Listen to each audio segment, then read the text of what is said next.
Debido a lo extenso del tema y de las tareas de las cuales el INED ha sido mandatado, hemos decidido dividir este trabajo en 3 secciones, referente a la evaluación de la tarea educativa en el Uruguay. La primera sección radica en presentar el INED desde la visión jurídica y, en definitiva, desde su génesis, las responsabilidades mandatadas y asumidas, objetivos y trabajos realizados hasta la fecha.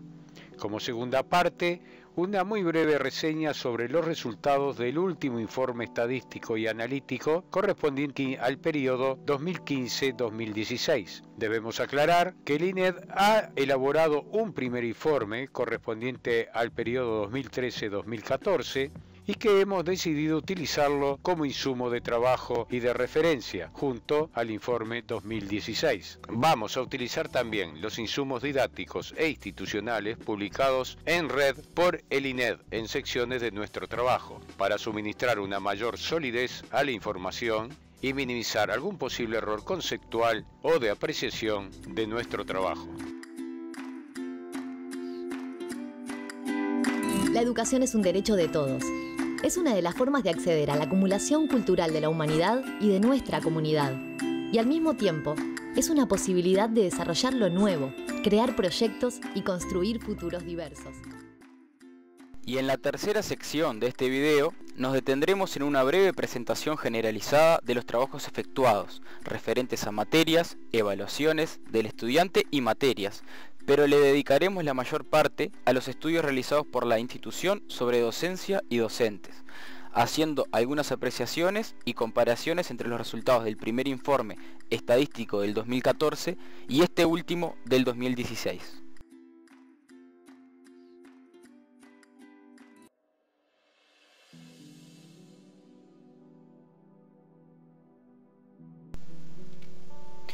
Comencemos entonces con la primera sección. ¿Qué es el INED? ¿Cuál es su génesis? Responsabilidades, trabajos actuales y metas. El INED es la sigla correspondiente al Instituto Nacional de Evaluación Educativa. Es una institución pública, no estatal, que comenzó a trabajar en el 2012. Su génesis es por la aprobación del Senado, Cámara de Representantes de la República Oriental del Uruguay, que reunidos en Asamblea General decretan el 16 de enero del 2009 la ley número 18.437, con el título de Ley General de Educación, según publicación del Diario Oficial número 27.634. Volvemos nuevamente al institucional del INED. La ley 18.437 dice que en Uruguay la educación debe estar orientada a la búsqueda de una vida armónica e integrada a través del trabajo, la cultura, el entretenimiento, el cuidado de la salud, el respeto al medio ambiente y el ejercicio responsable de la ciudadanía. El INED es el Instituto Nacional de Evaluación Educativa, una institución pública, independiente, no estatal, que empezó a trabajar en 2012. Nos interesa aclarar el significado de la figura institución pública no estatal. Esto tiende generalmente a confusiones, pero en una explicación breve, y no tanto desde el punto de vista constitucional, podemos decir que hasta las 3/4 partes del siglo pasado lo público y estatal significaba lo mismo, y hasta hoy sigue para algunos la misma confusión. Una sencilla explicación es que, aunque una institución es de índole estatal y que sometidas al derecho público, en ellas participan en mayor o menor medida particulares, contratos a término, pero sometidos por la índole de la institución al derecho público, pero también algunas veces al derecho privado, según las normas generales de cada ente en particular.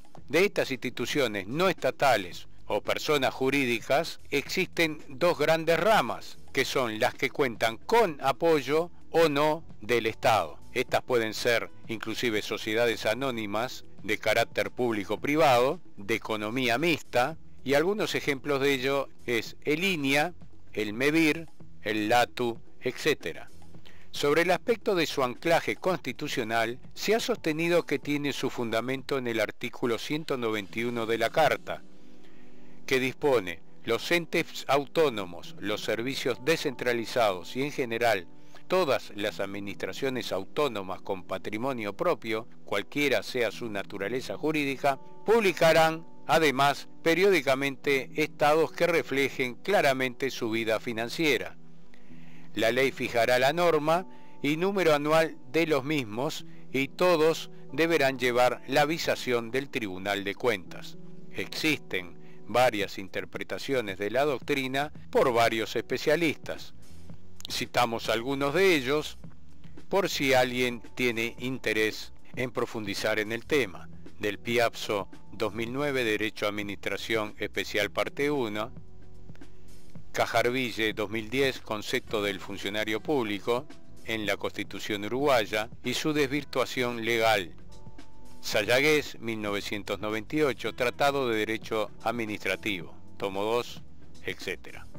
Nosotros nos detenemos aquí, pero esto puede ser un argumento a estudiar que resulta interesante, ya que desde lo público varios especialistas especifican que cada vez más se crearán este tipo de instituciones, lo cual era impensable en el siglo pasado. Además, si es de su interés, le aconsejamos también visitar este sitio web que aparece en pantalla.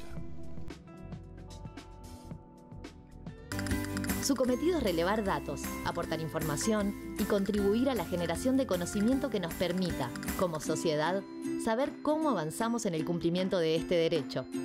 Para hacerlo, el INED valora muchos elementos, entre ellos, el sistema educativo, su contexto y sus recursos, los centros educativos, su funcionamiento y su gestión, los planes de estudio, qué se enseña en las aulas, el acceso al sistema y las trayectorias de los estudiantes, sus características, lo que aprenden y cómo experimentan la educación, cómo se evalúa lo que los estudiantes aprenden y las condiciones de trabajo de los docentes.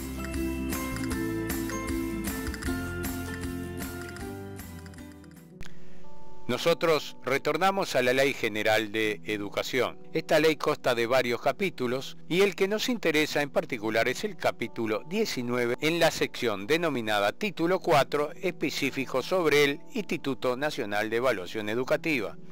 Esta sección contiene 7 artículos que van del 113 al 119.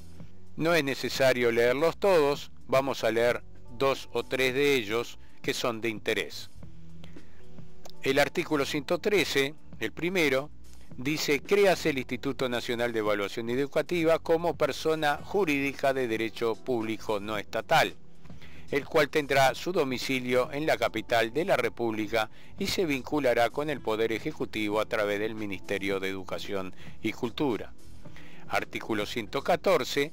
El instituto será dirigido y administrado por una comisión directiva integrada por 7 miembros. 1 designado por el Ministerio de Educación y Cultura, que lo presidirá. 3 designados por el Consejo Directivo Central de la Administración Nacional de Educación Pública, 2 designados por la Universidad de la República y 1 por la Educación Privada Inicial, Primaria y Media Habilitada.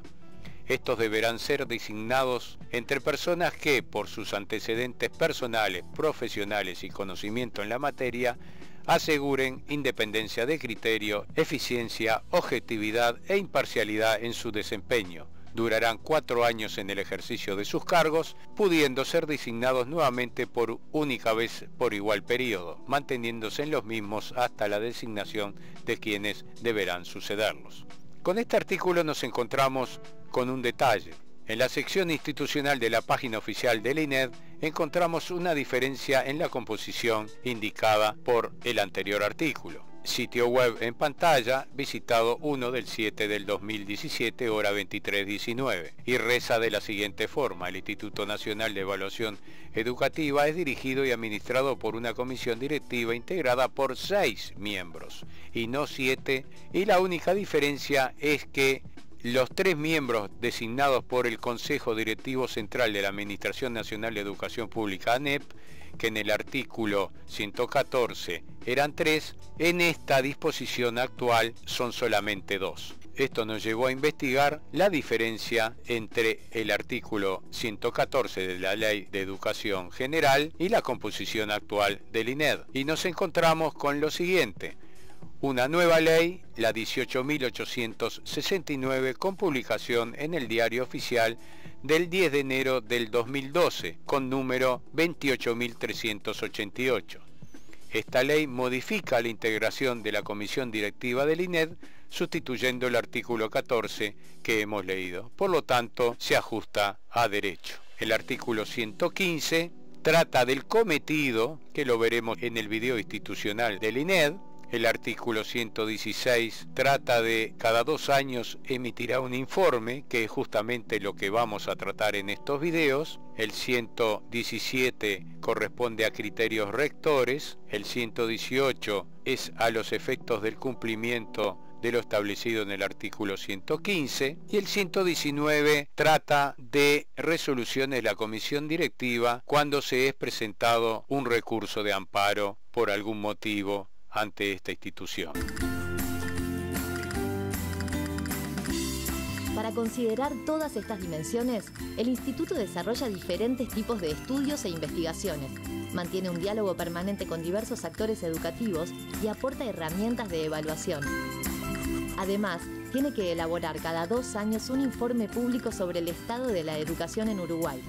Este informe debe llegar a las autoridades, a los educadores, a las familias, a los estudiantes y a la ciudadanía en general. Evaluar es una forma de conocer para dar sentido a lo que hacemos. Por eso el trabajo del INED busca aportar a la generación de un debate público informado, el diseño de políticas educativas y la toma de mejores decisiones dentro y fuera de las aulas.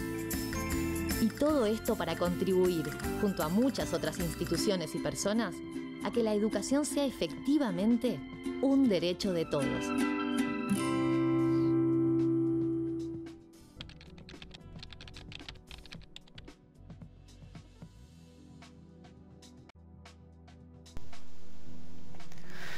El informe sobre la educación en el Uruguay del 2016 tiene varias secciones de análisis estadístico.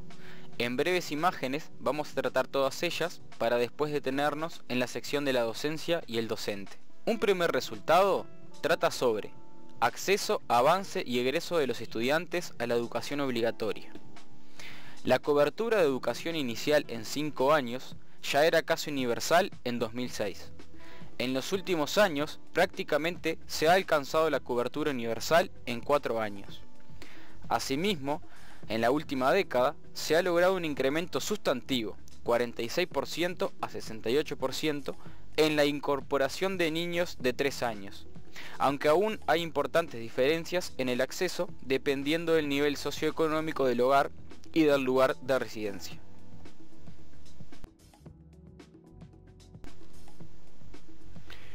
Además de asistir, los niños deben hacerlo regularmente. Aproximadamente un 30% de los niños en la educación inicial pública tiene asistencia insuficiente. Asistieron menos de 141 días en el año, mientras que en primaria este valor es del 10%. Los alumnos de escuelas de contexto más desfavorables asisten con menos frecuencia que los de las más favorables. El rezago, el abandono y la no matriculación se incrementan a medida que se avanza en el tránsito por el sistema. La contracara de este proceso es que desciende la cobertura en edad oportuna. En el periodo 2013 a 2015, a los 13 años, ya un 26% de los estudiantes presenta rezago y un 3% abandonó el sistema. Y a los 17 años, estos porcentajes son del 39 y 27% respectivamente. La tasa de egreso de la educación media ha crecido muy lentamente desde la década de 1980. En 2015 el sistema presenta una baja tasa de egreso de su tramo obligatorio, 31% a los 19 años y 40% a los 24. Entre los países considerados en la comparación, Perú y Chile han superado a Uruguay en la cantidad de años promedio de educación de su población, mientras que Costa Rica, si bien no lo superó, muestra una evolución más dinámica. El egreso de la educación obligatoria está atravesado por importantes inequidades. A los 22 años, solo el 15% de los estudiantes que provienen de los hogares del quintil de más bajos recursos ha egresado, mientras que entre los de más altos ingresos lo ha hecho un 71%. Este último dato podría considerarse un indicador de que esta problemática trasciende las fronteras socioeconómicas, ya que casi un 30% de los jóvenes provenientes de los hogares con más recursos no ha logrado egresar a esa edad. En el 2015, un 56% de los jóvenes de 22 años abandonó la educación obligatoria, un 7% continuaba asistiendo y solo un 37% la había finalizado.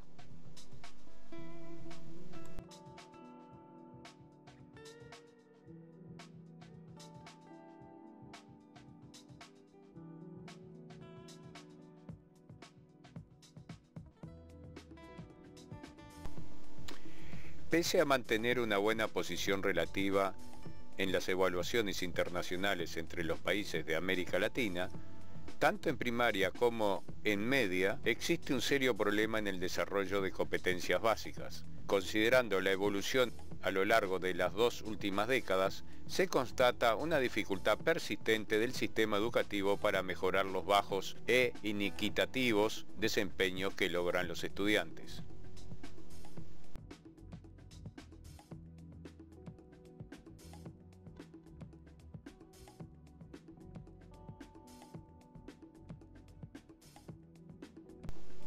Los bajos rendimientos en materia de aprendizaje no se focalizan solamente en la educación media, sino que ya se observan en primaria. En 2013, el tercer estudio regional comparativo y explicativo, TERCE, señaló que los logros de los estudiantes uruguayos eran insuficientes. La proporción que se ubicaba en los 2 niveles más bajos de desempeño era de 71% en ciencias, 62% en matemática y 56% en lengua. Los problemas relativos a los niveles de aprendizaje continúan en educación media, en donde aproximadamente un 40% de los estudiantes de 15 años no alcanza los logros mínimos definidos por PISA en lectura y ciencias, mientras que un 52% no los consigue en matemática. Este bajo nivel de logros de buena parte de los adolescentes incide negativamente en su tránsito, permanencia y egreso del sistema educativo. La repetición podría considerarse como una práctica educativa que tiende a reforzar la desigualdad de oportunidades. El sistema educativo no logra que los alumnos que han repetido compensen su desfasaje en relación al desempeño de otros niños, adolescentes y jóvenes que no lo han hecho. Si bien los logros de aprendizaje están atravesados por diferencias socioeconómicas, un clima de aula que promueve interacciones favorables entre docentes y alumnos tiene el potencial para revertir o atenuar tanto los bajos desempeños como las inequidades.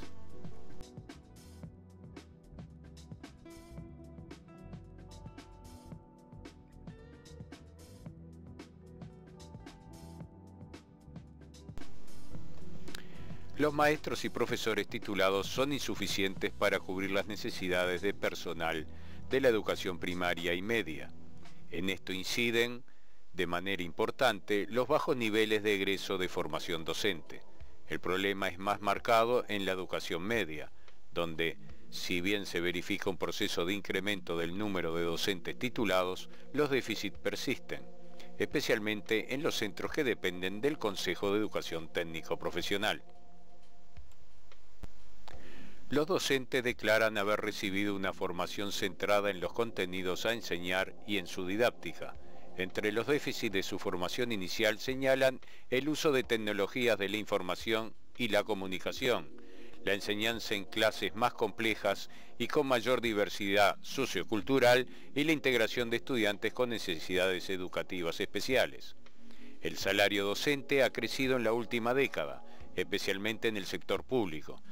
Sin embargo, continúa siendo poco atractivo, en la medida en que se basa principalmente en contratos a tiempo parcial y por horas de clase. En educación media, el multiempleo no solo desgasta a los docentes, sino que además obstaculiza la formación de equipos estables y comprometidos con cada institución. La dificultad para conformar equipos estables se vincula también con el sistema de elección de horas, donde incluso los docentes efectivos deben elegir en qué centros dictarán sus clases año a año. Los docentes plantean la necesidad de una revisión de los sistemas de apoyo y supervisión profesional. La mayoría declara que el rol actual de los inspectores está más asociado a una función fiscalizadora que formadora. En educación media se señala la poca frecuencia de las visitas, particularmente en el CETEP, lo que podría obstaculizar el avance de los docentes en su carrera. Los maestros reconocen a los directores como competentes en su carrera y los consideran un apoyo importante para su trabajo, pero demandan una adecuación de su rol, que priorice los aspectos pedagógicos por sobre los administrativos. Quedan más temas a tratar, pero como especificamos al comienzo de este trabajo multimedia, nos queremos detener en la temática docencia y docente. El INED, en su página sobre el informe 2016, especifica y redacta los principales desafíos sobre los resultados de su estudio. Nosotros hemos separado los referentes a la temática docente y ellos son: mejorar las formas de contratación para fortalecer la formación de equipos y la pertenencia y compromiso institucional de los docentes. Profundizar el proceso de mejora de las condiciones de trabajo y las remuneraciones. Mejorar el diseño y la implementación de políticas orientadas a fortalecer la formación y el desarrollo profesional docente.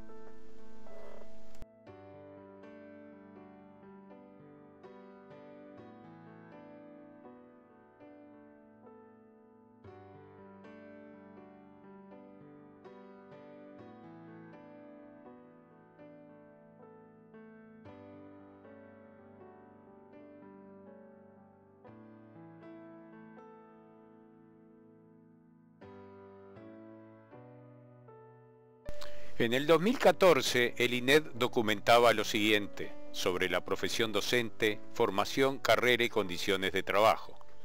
Extraemos una parte de ese texto que dice lo siguiente: durante los casi 30 años transcurridos desde la restauración democrática, el tema de la profesionalización de los docentes ha estado presente en casi todas las iniciativas de la política educativa.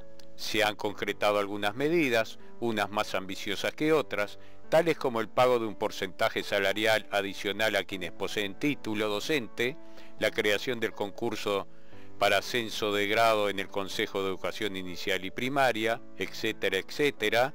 Saltamos a otro párrafo. Sin embargo, estas medidas han resultado insuficientes para producir un cambio significativo en la situación de los docentes del Uruguay. Una parte muy importante de los docentes se encuentra insatisfecha con sus condiciones de trabajo y mira con escepticismo las propuestas del cambio educativo. Estos docentes sienten que la sociedad espera y exige mucho de ellos, demasiado, pero que no se les brinda las condiciones y los apoyos necesarios para estar a la altura de estas expectativas, etcétera, etcétera, etcétera. Como conclusión de este video, debemos agradecer al INED por la tarea estadística y analítica que desde el 2012 realiza. Hoy podemos decir que es realizable de parte de estudiantes, docentes y o cualquier profesional, estudios y comparativos sobre la temática educativa. Gracias a la Ley General de la Educación, hoy tenemos un punto de referencia estadístico de análisis a nivel nacional y mundial. Este informe deja abiertas una cantidad de interrogantes sobre el futuro educativo en el Uruguay. En realidad, de fondo, no se terminará de definir qué educación queremos si antes no definimos qué Uruguay es posible. Pero debemos entender que no se pueden definir por separado. Un Uruguay posible solo es realizable si consensuamos una política de educación de largo aliento y no para un periodo de gobierno. Porque para cada problema no se puede crear un proyecto, así nada cambia, pero si hay una visión de conjunto y una sucesión de acciones coherentes entre sí de los grandes lineamientos, quizás a 30 años, entre todos lograremos un país más justo e igualitario.